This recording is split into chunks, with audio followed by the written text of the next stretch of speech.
আজকে এই ভিডিওতে আমরা যেটা দেখাবো সেটি হলো ক্যাশ ফ্লো স্টেটমেন্ট। দেখো লিখেছি cash flow statement, but cash flow from investing activity.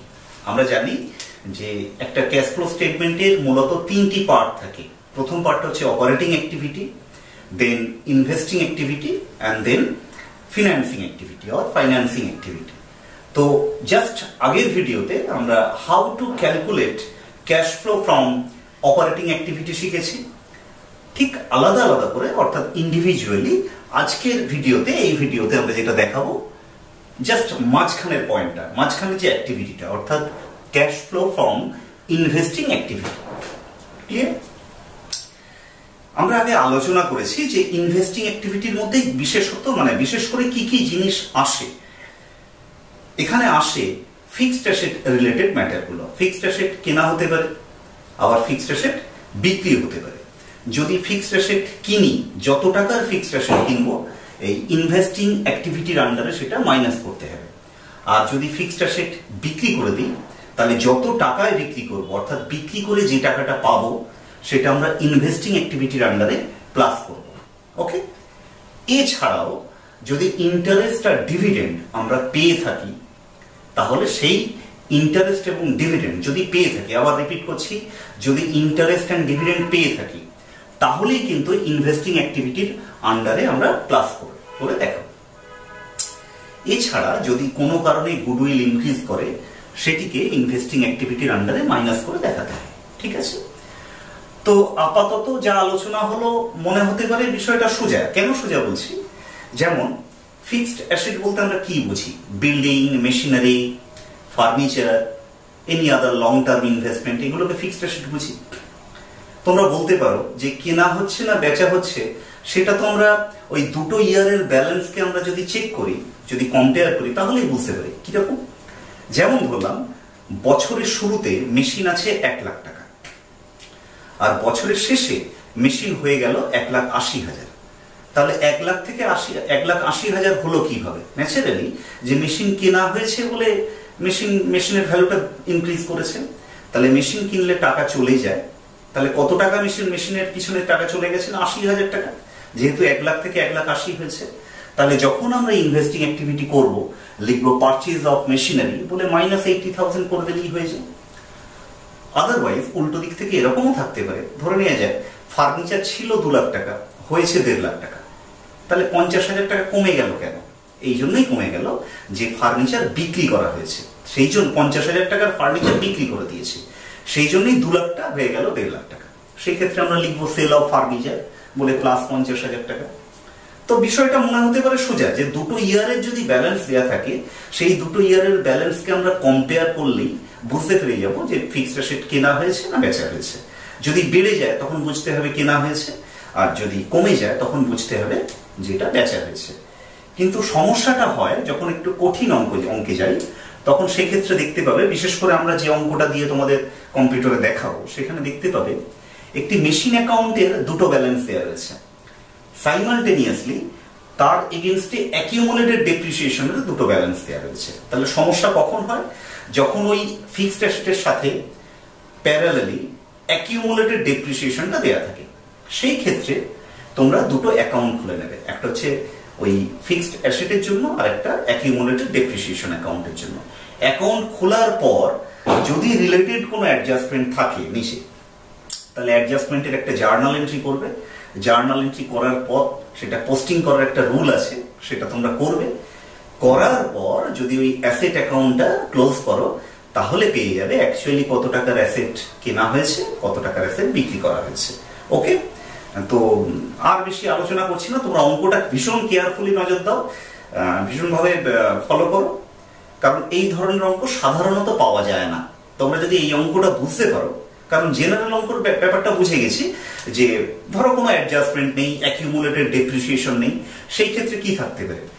দুটো ইয়ার ধরো 2019-2020 মেশিন 2 লাখ টাকা 1.5 লাখ টাকা, বোঝা গেল যে 2 লাখ থেকে 1.5 লাখ হয়েছে, মানে 50,000 টাকার মেশিন বিক্রি করে দেওয়া হয়েছে। তখন আমরা ইনভেস্টিং অ্যাক্টিভিটিতে ডাইরেক্ট 50,000 টাকা প্লাস করে দেবো। আবার যদি ইনক্রিজ করে তখন বুঝতে হবে কিনেছি, তখন ওই যত টাকার কিনেছি সেটা আমরা মাইনাস করব। কিন্তু এই অঙ্কটার ক্ষেত্রে বিশেষত্ব হচ্ছে যে মেশিনের পাশাপাশি আমাদের একটা অ্যাকিউমুলেটেড ডেপ্রিসিয়েশন অ্যাকাউন্টের ব্যালেন্স দিয়েছে। সেই ক্ষেত্রে কত টাকার মেশিন কিনেছি বা কত টাকার মেশিন বিক্রি করেছি সেটা আমরা ক্যালকুলেট করব কিভাবে, অ্যাকাউন্ট খুলে সেটা দেখানোই হচ্ছে আমার প্রধানত কাজ। তো তোমরা ভিডিওটা দেখতে থাকো। Okay, compute cash flow from investing activities from the following information. তো নিচে কিছু ইনফরমেশন দেওয়া রয়েছে, এখান থেকে আমাকে জাস্ট বের করতে হবে cash flow from investing activities. Okay, তো ইনফরমেশন কী কী দেওয়া রয়েছে দেখে নেওয়া যাক। দেখো, দুটো ইয়ার রয়েছে, 2019 এবং 2020। এই দুটো সালের মেশিন অ্যাকাউন্ট এবং অ্যাকিউমুলেটেড ডেপ্রিসিয়েশন অ্যাকাউন্টের ব্যালেন্স দেওয়া রয়েছে। মেশিন অ্যাকাউন্টের ওপেনিং ব্যালেন্স হলো 3 লাখ টাকা আর ক্লোজিং ব্যালেন্স হলো 3.5 লাখ টাকা। সিমিলারলি অ্যাকিউমুলেটেড ডেপ্রিসিয়েশন অ্যাকাউন্টের balance, opening balance 48,000 and closing balance is 54,000। ওকে, এটা ছাড়াও কিছু অ্যাডিশনাল ইনফরমেশন দেওয়া রয়েছে, পড়ে নেওয়া যাক।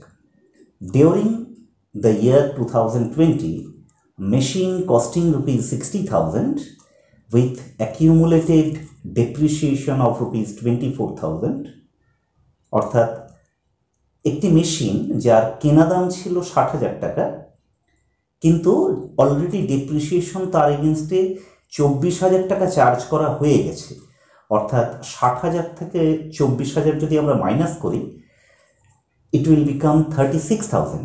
অর্থাৎ 36,000 টাকার মেশিন যার বুক ভ্যালু, সেটা বিক্রি করা হয়েছে 42,000 টাকায়। অর্থাৎ দেখা গেল যে একটি 60,000 টাকার দামে কেনা মেশিন যার উপর 24,000 টাকা ডেপ্রিসিয়েশন হয়ে গেছে, অর্থাৎ যার book value on the year of sale is 36,000, যেটা বিক্রি করা হয়েছে 42,000। অর্থাৎ 36,000 টাকার মেশিনটাকে 42,000 টাকা বিক্রি করা হয়েছে, অর্থাৎ 6,000 টাকা প্রফিট হয়েছে। তো এই ট্রিটমেন্ট কীভাবে করা হচ্ছে আমরা দেখে নিয়ে গিয়ে দেখো, এই সমস্যা সমাধানের জন্য আমরা দুটি অ্যাকাউন্ট খুলেছি। একটি নিয়েছি মেশিন অ্যাকাউন্ট আর একটি নিয়েছি অ্যাকিউমুলেটেড ডেপ্রিসিয়েশন অ্যাকাউন্ট। ওকে, যেহেতু মেশিন অ্যাসেট, তাই মেশিনের ওপেনিং ব্যালেন্স যেটা দেওয়া ছিল 3 লাখ টাকা, ডেবিট দিকে লিখেছি দেখো টু ব্যালেন্স B/D 3 লাখ, আর এর ক্লোজিং ব্যালেন্স দেওয়া ছিল 3,50,000, তাই ক্রেডিট দিকে লিখেছি বাই ব্যালেন্স C/D 3,50,000। ক্লিয়ার? দেখবে নিচেই দেওয়া ছিল অ্যাকিউমুলেটেড ডেপ্রিসিয়েশন। মেশিন হয় অ্যাসেট, তাই আমরা এর ওপেনিং ব্যালেন্স ডেবিট দিকে লিখেছি।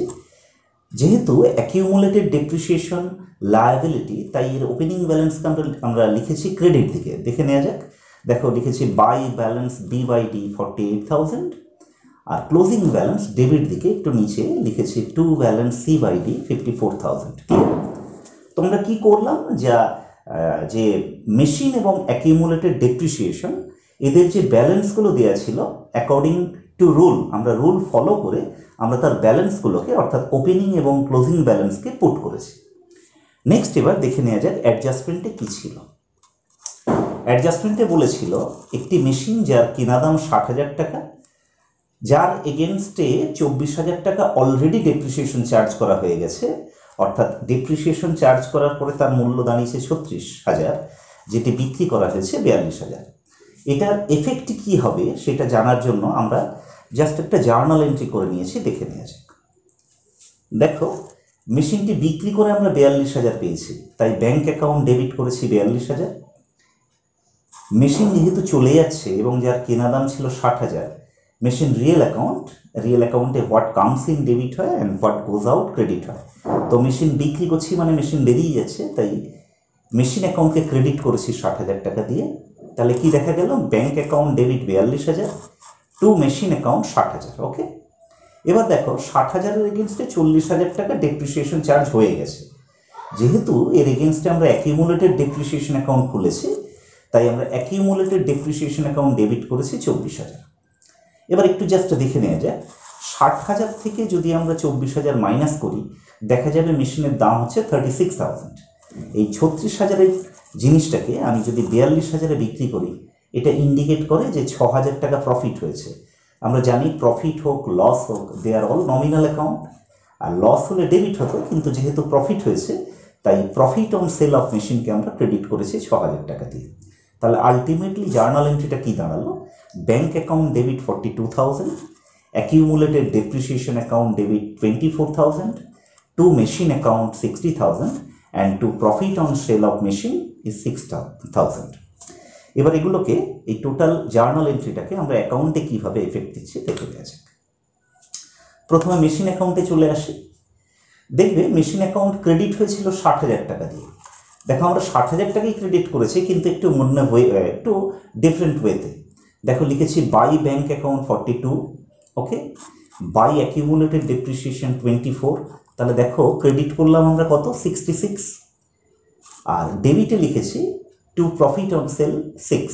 তাহলে দেখো ক্রেডিটে হলো 66 আর ডেবিটে হয়েছে 6, তার মানে আলটিমেটলি ক্রেডিট আমরা করলাম 60,000 দিয়ে, ওকে। নেক্সট চলে আসা যাক অ্যাকিউমুলেটেড ডেপ্রিসিয়েশন অ্যাকাউন্টে। দেখো এই 48 আর 54 দ্যাট ইজ ওপেনিং আর ক্লোজিং ব্যালেন্স আমরা আগেই বসিয়ে রেখেছিলাম। তো যে মেশিনটি বিক্রি করছি তার এগেনস্টে ডেপ্রিসিয়েশন হয়ে গেছে 24,000। দেখো লিখেছিলাম মেশিন অ্যাকাউন্টে বাই অ্যাকিউমুলেটেড ডেপ্রিসিয়েশন, তাই অ্যাকিউমুলেটেড ডেপ্রিসিয়েশন অ্যাকাউন্টে লিখেছি টু মেশিন 24,000, ওকে।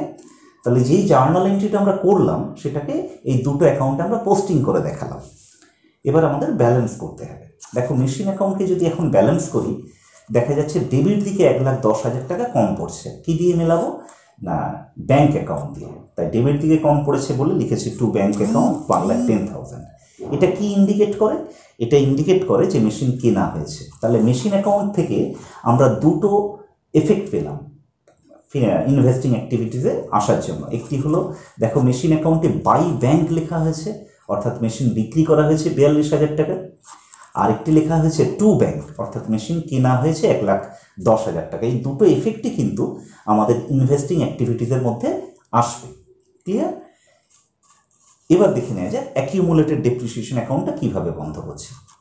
দেখো অ্যাকিউমুলেটেড ডেপ্রিসিয়েশন অ্যাকাউন্টের ডেবিট দিকে এসেছে টোটাল 78, ক্রেডিটেও 78। আমরা যদি মাইনাস করি আসছে 30,000।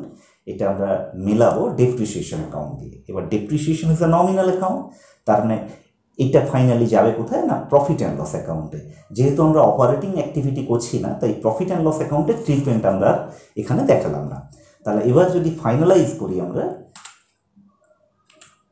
মানে cash flow from investing activity যে স্টেটমেন্টটা করতে হয় সেটি করি, তাহলে মেশিন বিক্রি করা হয়েছিল তার এফেক্ট দেখাচ্ছি। মেশিন বিক্রি করলে টাকা আসে, তাই সেল অফ মেশিন বলে 42,000 টাকা প্লাস করেছি।